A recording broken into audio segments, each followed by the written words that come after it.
मैं रामनिवास शाचार्य श्री कल्याण राजकीय कन्या महाविद्यालय सीकर। आज मैं आपसे मनु की आश्रम व्यवस्था पर चर्चा करूंगा। तो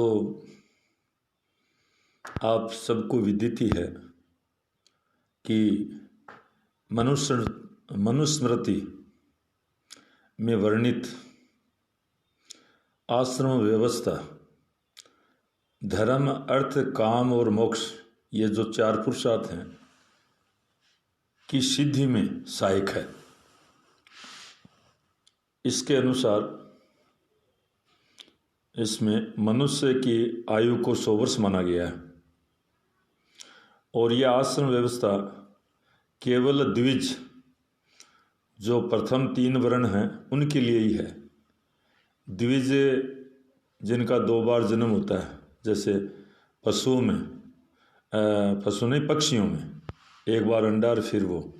मनुष्यों में उसका इस प्रकार से है कि जब बच्चा जन्म लेता है तो वो पशुतुल्य होता है, वो शूद्र ही होता है, और बाद में वो सामाजिक संस्कारों से, ज्ञान विज्ञान से और गुरु के आशीर्वाद से वो कहना चाहिए कि शुद्ध रूप में विवेकशील प्राणी का दो, उसके रूप में उसको उसकी सही स्थिति प्राप्त होती है मनुष्य के रूप में। तो और ये जो वर्ण व्यवस्था है, वो पहली बात तो 3 जो वर्ण हैं, ब्राह्मण, क्षत्रिय, वैश्य के लिए है, और फिर ये पुरुषों के लिए ही है। इसमें जो महिलाएं हैं, स्त्रियां हैं चारों वर्णों की, उसके लिए ये नहीं है।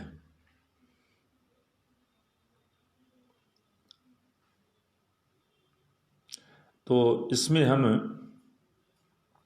यहाँ पर ये देखते हैं कि मनुष्य की औसत आयु को 100 वर्ष मानकर उसको 4 भागों में विभाजित किया जाता है, और प्रत्येक जो आश्रम है वो इस प्रकार से 25-25 वर्ष का होता है। और पहला आश्रम है ब्रह्मचर्य आश्रम, जो जन्म से लेकर 25 वर्ष तक की आयु तक का है।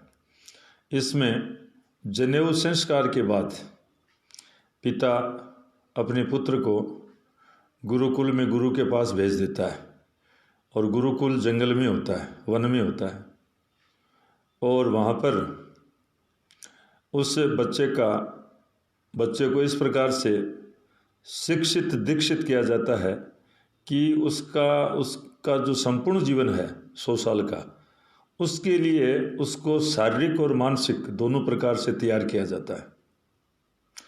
और गुरुकुल में शिष्य का जो मुख्य कार्य है, कर्तव्य है, वो जो गुरु और उसकी पत्नी है गुरुवाणी, उनके श्रद्धा भाव से सेवा करना। उस सेवा भाव में वो जो भी वहाँ का गृह कार्य है उसमें मदद करना, भोजन बनाने में, जंगल से लकड़ी है, गोबर के उपले हैं, घास फूस जो भी है वहाँ से लाना। और जो गुरुजी के वहाँ गुरुकुल में पशु दुग्ध वगैरह के लिए रखे जाते हैं, तो उनके लिए चारा है और है, और एक गुरुजी के लिए भिक्षा मांग कर लाना।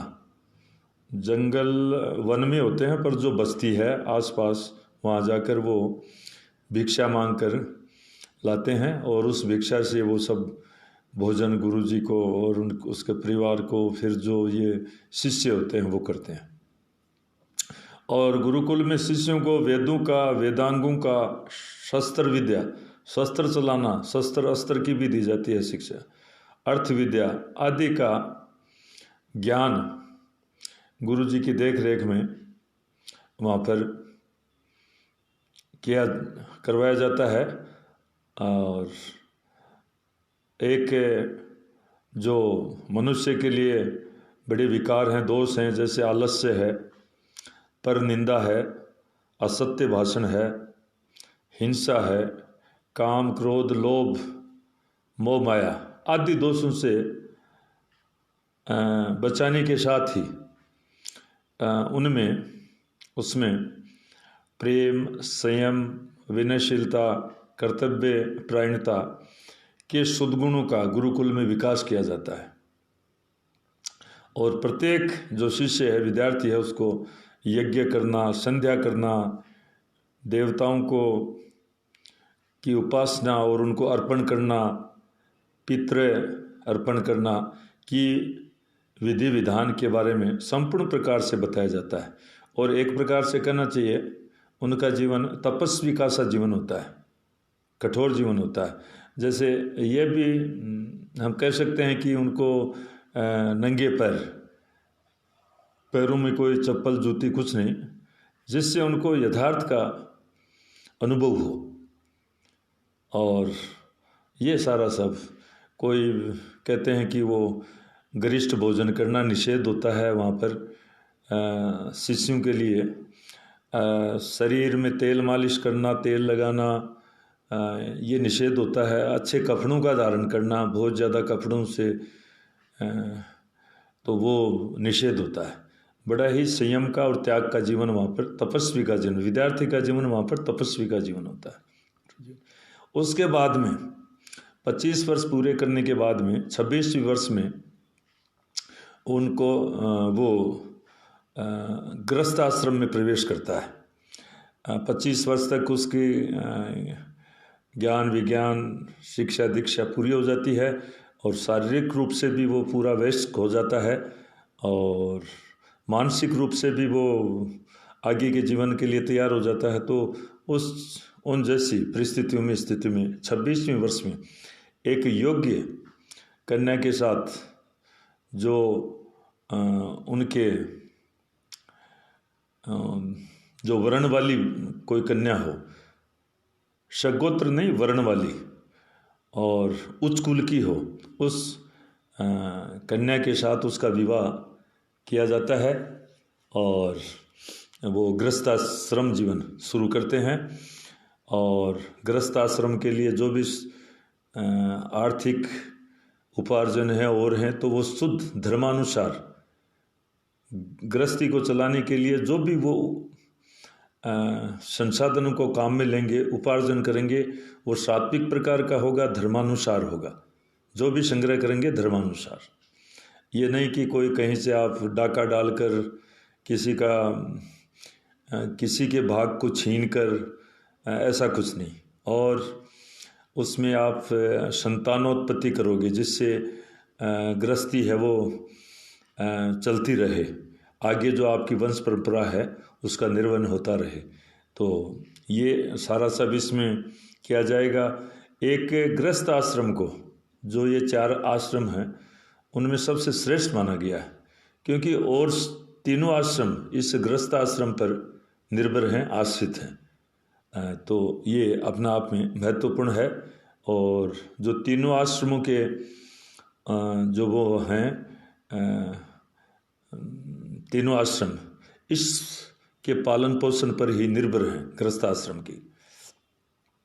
जैसे एक उदाहरण के रूप में कहा जाता है कि जिस प्रकार नदी समुद्र में पूर्णता को प्राप्त करती है, उसी प्रकार से ये जो और तीनों वर्ण हैं वो गृहस्थ आश्रम से सेवा और भिक्षा लेकर ही उनका जीवन यापन संभव है। और वो तो ये इस प्रकार से गृहस्थ आश्रम है। और ये गृहस्थ आश्रम 26 से लेकर 50 वर्ष तक की आयु तक है। अब इसके बाद में 51वें वर्ष में 50 पूरा करने के बाद में वानप्रस्थ आश्रम शुरू होता है। और ये वानप्रस्थ आश्रम है 51 से लेकर 75 तक। इसमें कहने का अर्थ यह है कि पूर्ण रूप से घर का त्याग नहीं है। इसमें मैं ये यहाँ कहूँ तो ज़्यादा गलत नहीं होगा कि घर से ध्यान हटाना आगे की तैयारी के लिए। तो इस वानप्रस्थ में कि जो गृहस्थ आश्रम की उच्च आयु है 50 वर्ष पूरे करने के बाद में, इसमें उसका प्रवेश होता है। और सांसारिक लक्ष्यों की प्राप्ति के बाद, गृहस्थ आश्रम में सारे सब सांसारिक लक्ष्य हैं के बाद वानप्रस्थ में प्रवेश का विधान किया गया है।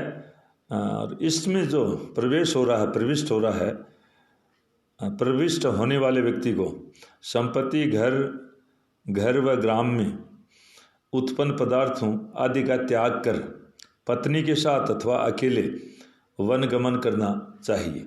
आप अकेले भी कर सकते हो या पत्नी भी सहज सरल भाव से तैयार हैं तो दोनों का वन गमन हो सकता है।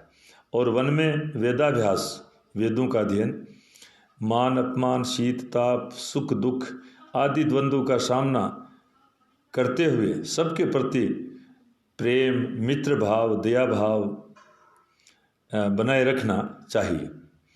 और इसमें वानप्रस्थ में इंद्रिय नियंत्रण, अतिथि सत्कार, दानशीलता आदि को आवश्यक माना गया है। ये गुण, इन गुणों का निर्वहन वहाँ पर किया जाना बहुत जरूरी है। वानप्रस्थी द्वारा कंद मूल फलों का सेवन तथा कठोर तपस्या द्वारा शरीर को क्षीण कर देना उचित माना गया है।